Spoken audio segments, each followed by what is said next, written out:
Mayor সাহেবরা আপনারা প্রশ্ন করতেছেন, জিজ্ঞাসা করতেছেন 24 তারিখে যেদিন ঘটনাটা ঘটেছিল ওই দিন উনি দরবারের সময় রায়পুরা কলেজে মিটিংয়ে ছিলেন, খেলায় ছিলেন। ওইখান থেকে অফিসে আসেন। অফিসে আসার পরে ওইখানকার স্থানীয় লোকেরা প্রায় 1000 লোক জড়ো ছিল। স্থানীয় লোকেরা ওনাকে বললো যে আপনি এলাকার জনপ্রতিনিধি হিসেবে এখানে একটা গন্ডগোল হইতেছে, আসলে থামবে।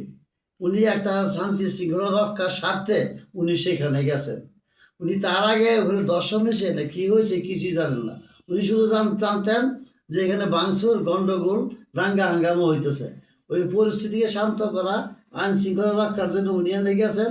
যায় যখন উনি দেখলেন যে এখানে দর্শন সংক্রান্ত একটা ঘটনা কেন্দ্র করে এই গন্ডগোল হইতেছে, তখন উনি বলছেন যে দর্শনের বিচার আমরা করতে পারবো না, এটা থানায় থানায় যান, থানায় বসেন, আইনের আশ্রয় নেন, আইনে যে বিচার হয় সেই বিচার হবে।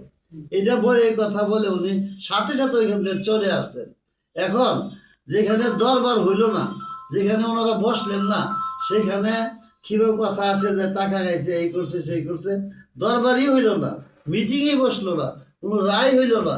তাইলে এইগুলি তো মিথ্যা অপপ্রচার।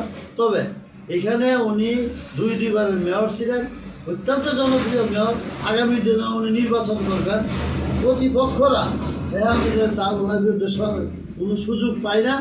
উনি যে জনপ্রিয় আপনারা সবাই জানেন, অত্যন্ত জনপ্রিয়।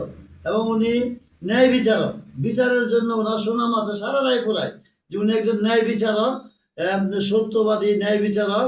উনি জনপ্রিয় একজন লোক। উনি আগামী দিনে